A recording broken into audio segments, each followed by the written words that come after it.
So hi guys, and welcome back to the channel. Today you join me from the Staffordshire Regiment Museum. Came to check this out today. I have had permission to film around here as well, so I'm going to give an honest review of it. But there's lots of things like a Coleman trench, some army tanks which you can see off in the background, and different military stuff. So I'm going to check this out today. Come along with me. So guys, as I said, we are at Staffordshire Regiment Museum, and we're going to go and take a look in this Coleman trench. There is lots of interactive noises as well, so we're going to get quiet and we're going to take a listen to that as well. So guys, the Coleman Trench is a recreated World War I trench system that we are going to be taking a look at.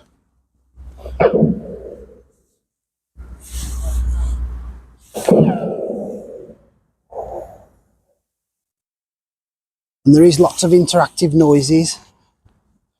So we are going to get quiet and we are going to listen to those as well. Hopefully the microphone picks them up. Trench construction. After 3 months of a mobile warfare at the start of the war, both sides began to dig in, constructing hundreds of miles of trenches. Staffordshire Street. So guys, how cool is it to come and see this trench system? As I said, I have had permission to come and film here. It is on a bit of an army barracks.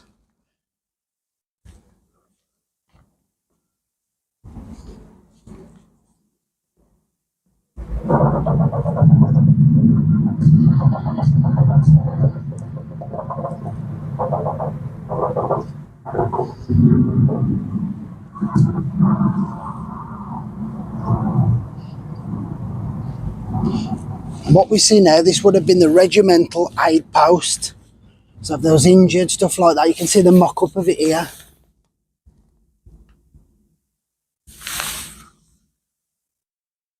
You alright, mate? What happened? You ain't looking too good. So yeah, this would have been the medical aid post in the trench. As you can see here, you got all the bandages.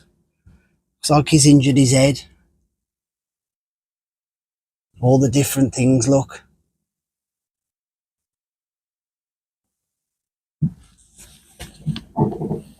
We'll leave you to it, mate. You get well soon. And as you can see, guys, what they would have carried them on the stretcher. I bet my granddad's used to them because he used to be like in the medical bit in World War II, just at the end of it.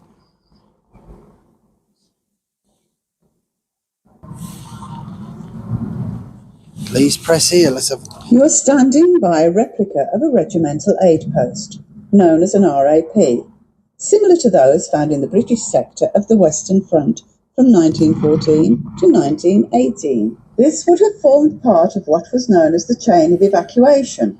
The evacuation of wounded soldiers began with initial collection by stretcher bearers, often under enemy fire, for delivery to the RAP and then onto the dressing stations or casualty clearing stations. Conditions in and around the RAP would have been very basic. No lighting, except for simple paraffin lamps or candles. No heating or water, except that running down the walls. And let's not forget the ever-present mud, rats, lice, flies, plus the threat of shelling, gas and enemy attack. The main purpose of the RAP was to give immediate first aid to enable soldiers to return to the front line. RAPs were usually located within 200 yards of the front line in a communications trench. Ideally, they were staffed by a Royal Army Medical Corps medical officer and some stretcher bearers. If they could not deal with the more serious cases, they would be taken further up the chain of evacuation to a dressing or casualty clearing station. Casualty clearing stations were located far enough away from the front line to provide safety, but close enough to be reached by ambulances. They were often close to railway lines to enable the next stage of evacuation to take place. Large numbers of casualties created new challenges for treatment, which led to the development of a triage system for assessing the wounded. Step 1. The walking wounded. Patch them up and return them to the front line. Step 2. Those in need of surgery. Move them on to a base hospital. Step 3. No chance of recovery. Make them as comfortable as possible and let nature take its course. The final link in the evacuation chain was onto a hospital train, hospital barge or ambulance for delivery to base hospitals located on the French and Belgian coast so that men could easily be transported home to the UK. Nurses too played a vital part in the Great War, working in various locations. Most of the military nurses were members of Queen Alexandra's Imperial Military Nursing Service. At the beginning of the war, the British Army would only accept fully qualified nurses and turned away untrained volunteers. However, as the number of casualties increased, the Army was forced to change its attitude, and soon thousands of volunteer nurses were at work supporting the qualified nurses. So guys, that's a bit of interactive about the RAP, Regimental Aid Post, if you get injured in the trench warfare. So we're moving on to this section now, the poison gas. Poison gas in various forms was used by both sides during the First World War and was delivered either by gas shells or from cylinders in the front line. Let's have a little look at this. I say everything is interactive around here. You get a great sense of what it would have been like. And this is just a mock-up one of what it would have been. There's a gas cylinder, look. You can just see out here. You could see if the enemy was coming.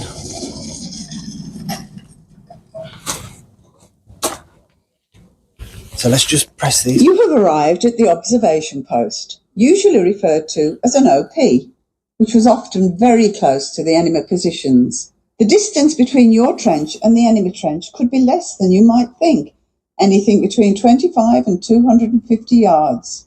The land between the two trenches, known as no man's land, was usually covered with landmines, large water and mud-filled holes caused by artillery shells or other explosions, and barbed wire. Soldiers manned the OP on a shift system, spending lengthy periods in all weathers, looking out for any signs of enemy action. This could be troops moving towards your position, enemy aircraft flying towards you, or clouds of gas released by the enemy being blown by the wind in your direction. Soldiers on duty needed to be alert and awake at all times, as they never knew what would happen next. Gas attacks caused great panic and fear, as it was a new weapon which caused soldiers serious injury and in some cases death. Gas was used extensively by all sides during the war. However, gas masks were not available until 1915. Before the introduction of simple gas masks, it was a do-it-yourself approach, as is evidenced by this diary entry written by a soldier in the early stages of the war. Gas had reached us, and we had no protection at all beyond our own inventiveness. We'd been tipped off that one way to protect ourselves was by urinating on either our handkerchief or soft cap and covering our mouth and nose with them. So we did that for long enough to take a deep breath, then continued firing. That's how it went on while all the time gas was still pouring over the top of the trench. Personally, I wasn't satisfied with those measures, so I went into one of the trench latrines, which was just a bucket stuck in a hole, and put my head in the bucket. I stopped down until I couldn't hold my breath anymore, then I came up, took a good deep breath of air and went down again and eventually carried on firing. When a gas attack happened, the soldiers in the OP had to raise the alarm as fast as possible to ensure their fellow soldiers had as much warning as possible. The effects of gas disabled soldiers very quickly. The alarm was raised by the OP soldiers shouting, "Gas! Gas! Gas!" as loud as they could and sounding the gas alarm, which was usually by striking an old shell case hanging from a chain in the OP. How loud can you shout the alarm? Gas! Gas! Gas! So guys, that was all about the poison gas in the warfare. They didn't even have gas masks to start with. But yeah, absolutely enjoying this. This is pretty cool to come down here once in a lifetime. trench warfare. We're going to make our way along this trench, some even more. Let's get some more history.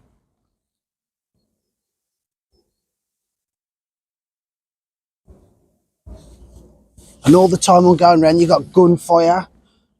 Absolutely fantastic how they've set this up.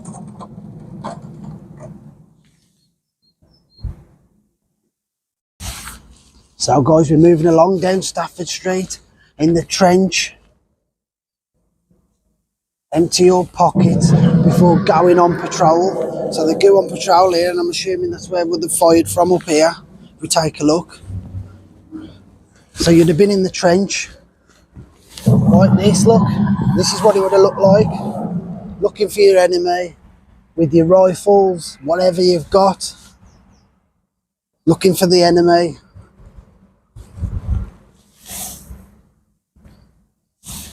Obviously all the time, hoping not to get shot.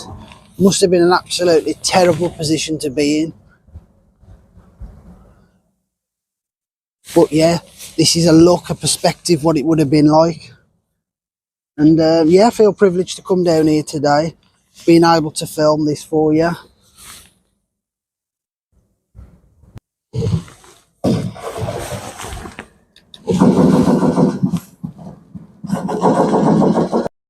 So next, guys, we're going to take a look in the King's Head, which was essentially where the troops could go in and chill out for a bit.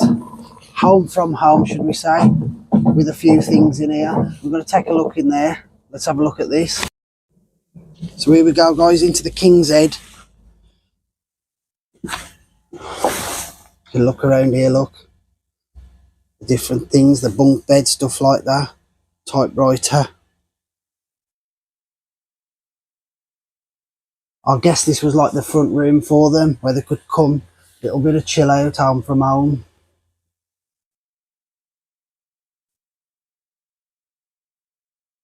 So here we go, a little bit of history. These were essential shelters in the trench system and a home from home for troops living on the front line. They came in various shapes and sizes and had many functions, from command posts to dormitories to regiment aid posts. Some dugouts were many feet below the ground and provided relative safety from artillery bombardment. But I'm just going to check on my mate here.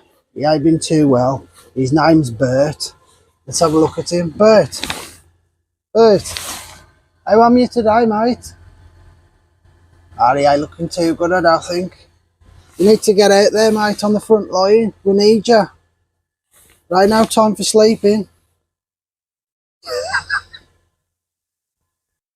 Yeah, but guys, in all seriousness, look at this.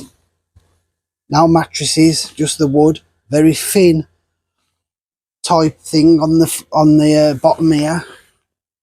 Look. Just sheets, essentially. Grenade and rifle. And check out this old typewriter here. The old phone, war phone. Hello?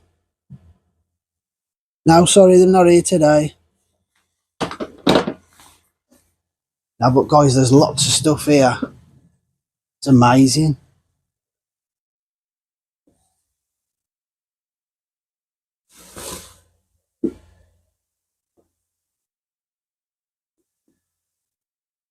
So we're going to make our way along. Let's go and check out some more stuff. Make our way along the trench a bit more. And that we're coming up to Hellfire Corner.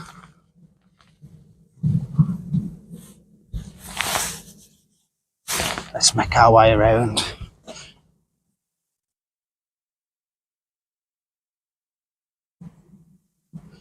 And here's another post, look, where you would have gone up, looked over, see if there's any enemy coming.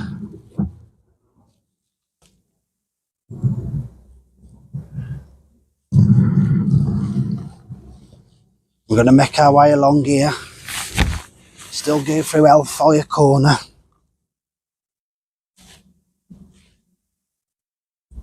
rations, should I say. Regular food and letters from home were essential to the troops' morale, and the army took measures to ensure that both of these were available. So they've still got the letters from the loved ones and stuff like that.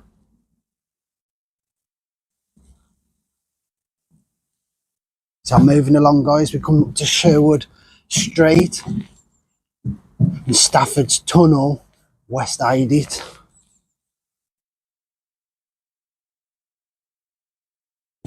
We're going to the mining war here.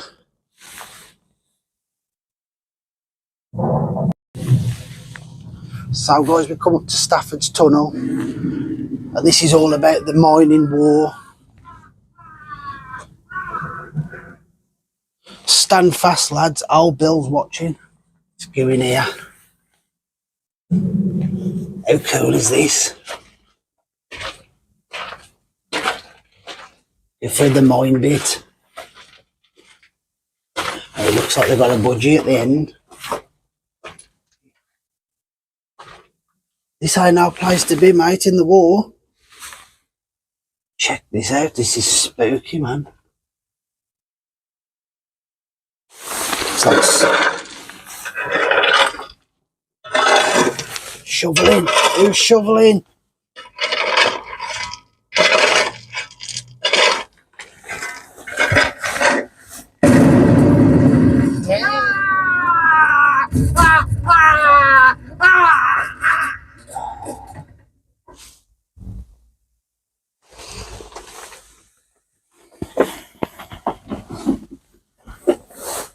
So this is the mine warfare. A bit of a lower trench, like a mine, that they've dug out. And you can hear all the sound effects there, like a collapse. And we'll have a little bit more listen to the interactive.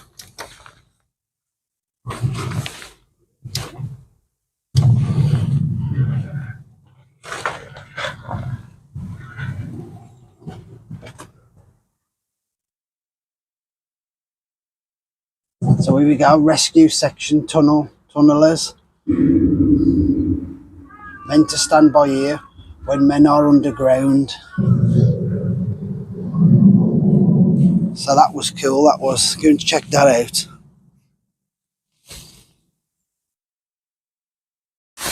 So guys, I'm still making my way around. That was the Coleman Trench. The trench warfare, giving you an insight. Lots of interactions as well. Really enjoying this here. Really good how they've mocked that up. So I'm just going to walk along this path now, take a look around here, see what we come to.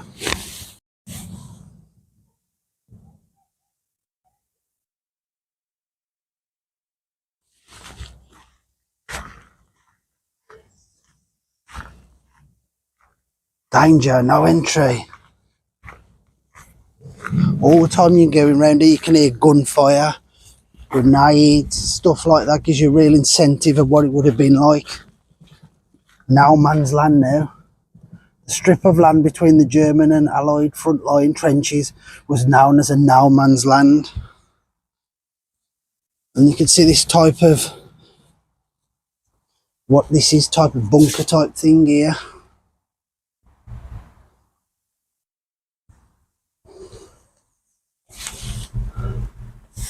You'd have looked out of there.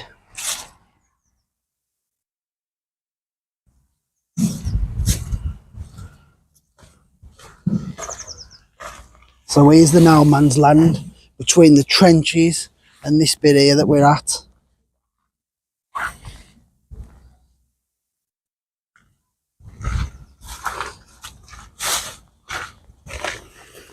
Here we go, look, little tunnel.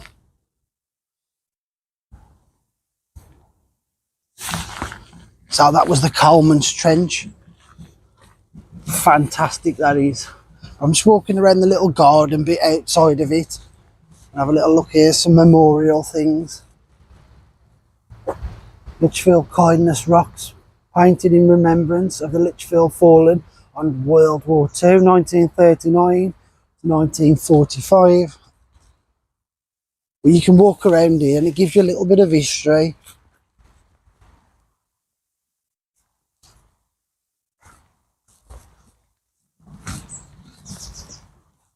So you can come and check it out yourselves. It is in Staffordshire.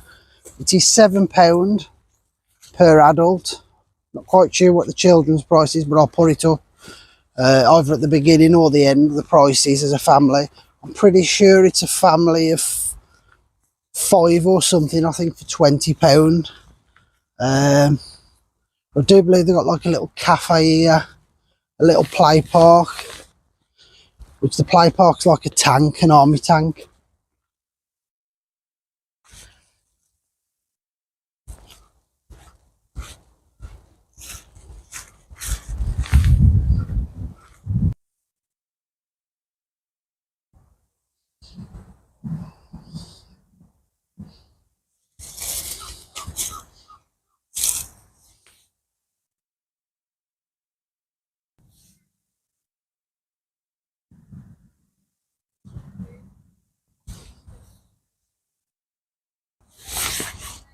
So here we go. It is the play park for the children, like an army tank. They've done it like. Really cool this is. So if you've got children, you can come here, check it out. Your kids can have a play. I'll probably come back here in the summer, bring my children, and they can have a play on this park. But look at that. Really good how they've done that.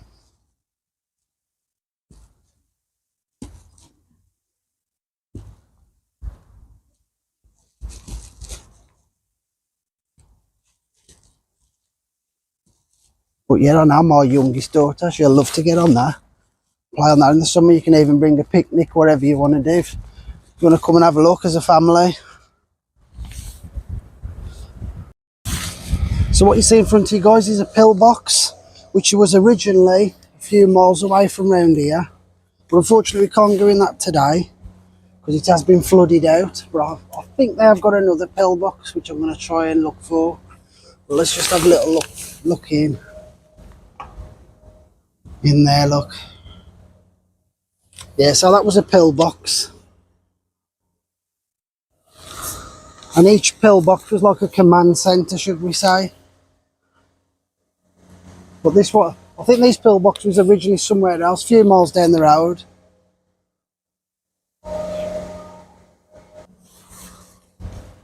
And we're just going to have a look at this little trench, like dugout. Let's have a little look in here.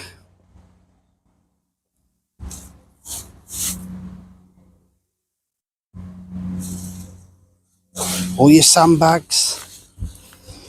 And your ammunition, look.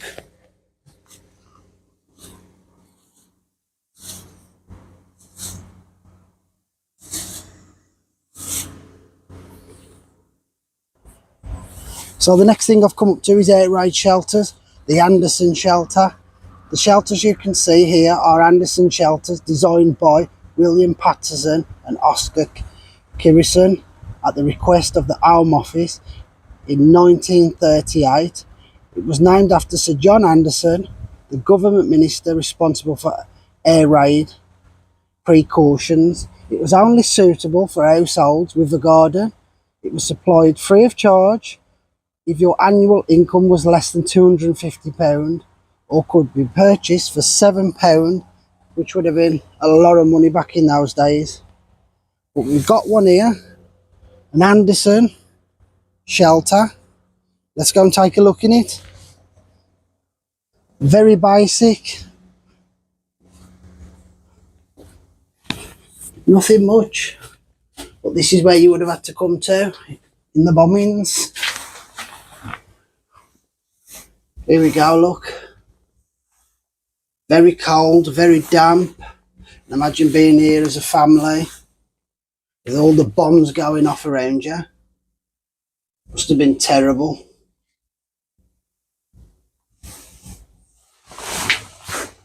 But that's an Anderson shelter. And let's see what else we come to. Another Anderson shelter there, which has been fastened off. I'm going to just take you along here. And I'm going to show you this bomb. Danger, unexploded bomb, keep away. And there's your bomb, look. Check that out.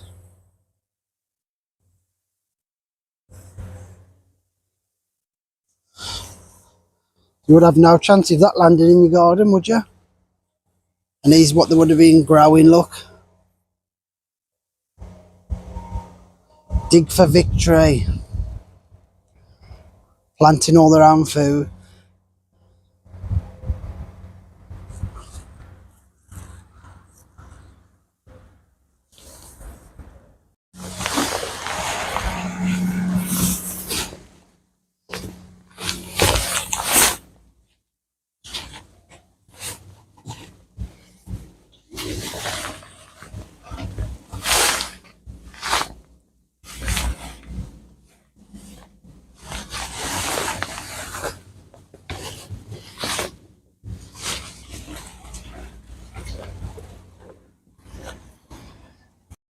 So guys, the next thing we're going to look at is a communal air raid shelter.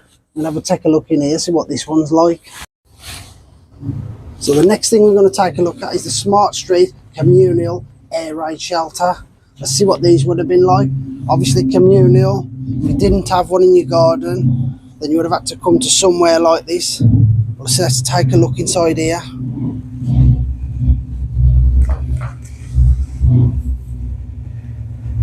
Little bit of a tea station.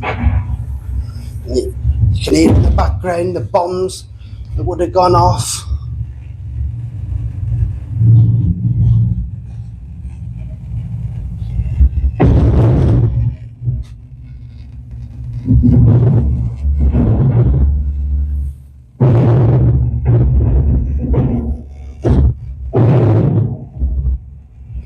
Very scary times.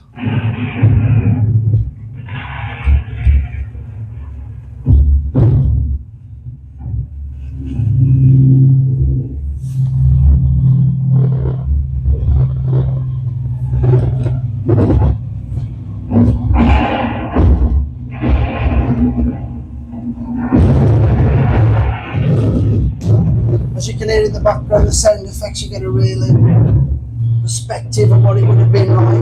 Very scary, very loud. Wondering if your loved ones are okay. Are you ever going to come out?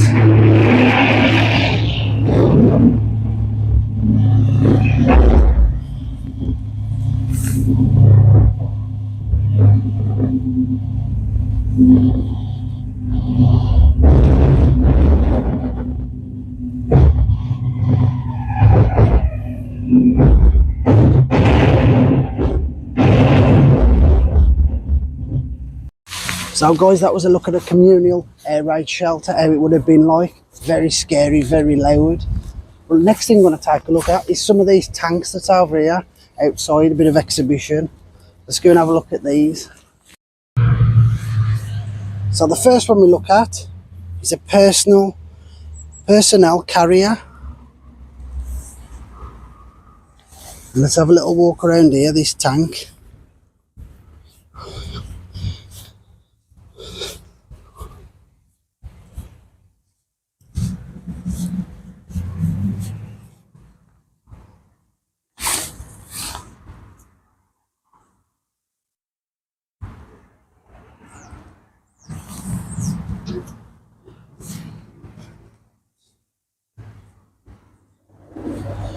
So that was a look at the first one, personnel carrier.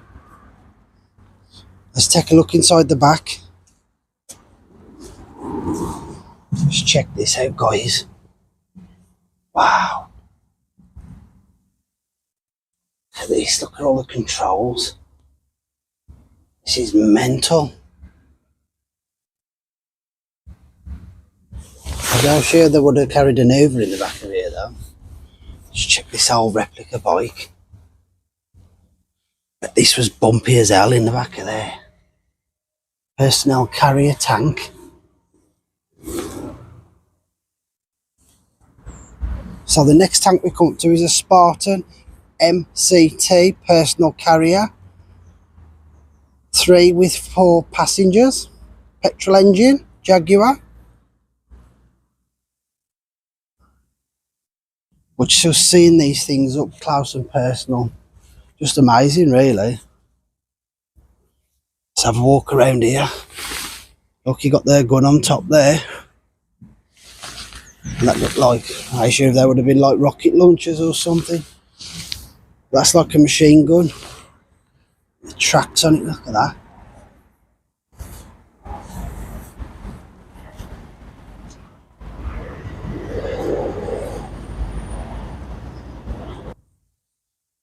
Let's have a little look in the back of this one, look. Wow. See the helmets? Look at this.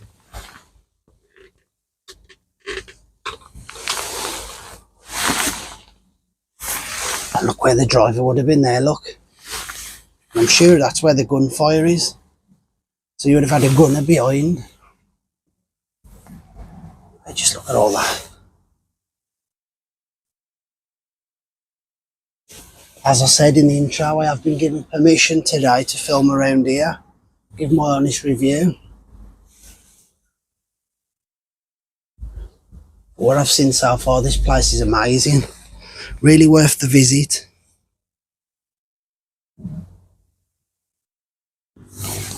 There's a few more armoured vehicles, look. Universal Bren gun carrier.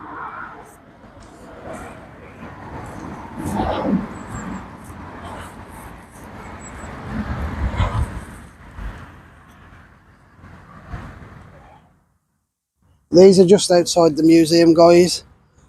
As you can see. And you can see the guy that's on it there. Restoring them. Getting a bit fed up with it, he is. But the way they restore these and keep them's great. Keeping the history alive.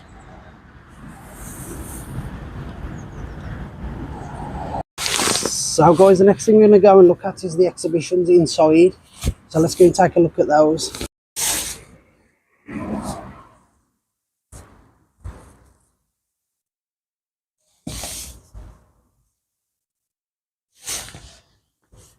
Just check out this old army motorbike here. Look at that, that's cool, eh?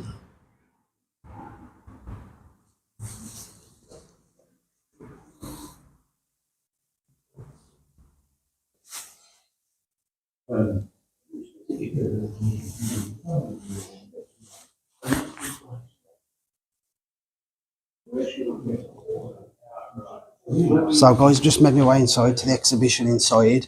A little museum inside here. Swords.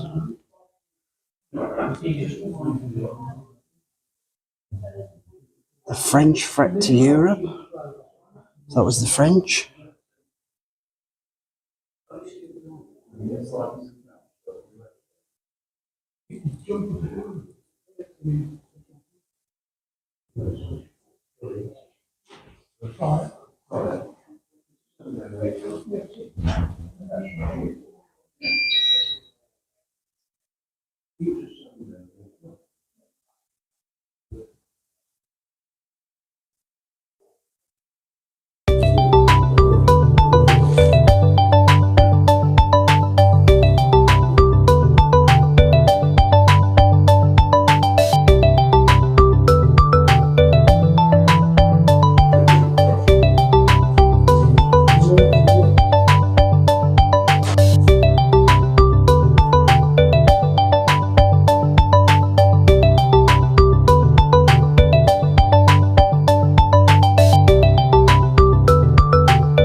So guys, here's some German ammunition boxes collected from the battlefield during the First World War.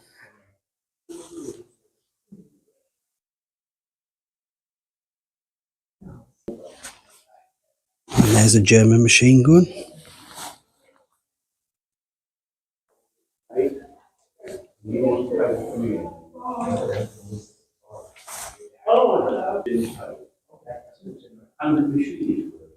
Oh, is it now? Yes.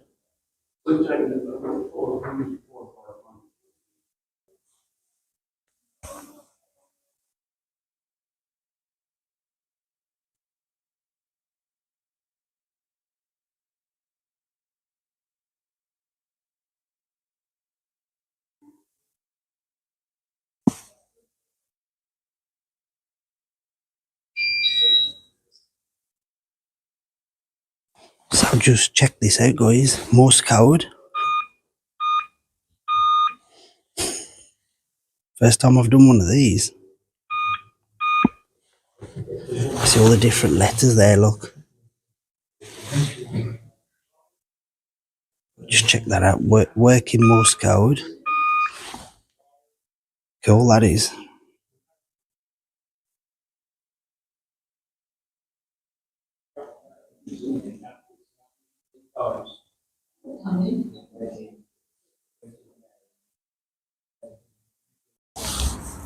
So guys, that was a visit to Staffordshire Regiment Museum here in Staffordshire. Had an absolutely fantastic time. We've had some great exhibitions here. Lots of tanks and a Coleman trench. And you do get some leaflets and a map and some history. Tells you around here. Thanks for watching, guys. Hope to catch you soon.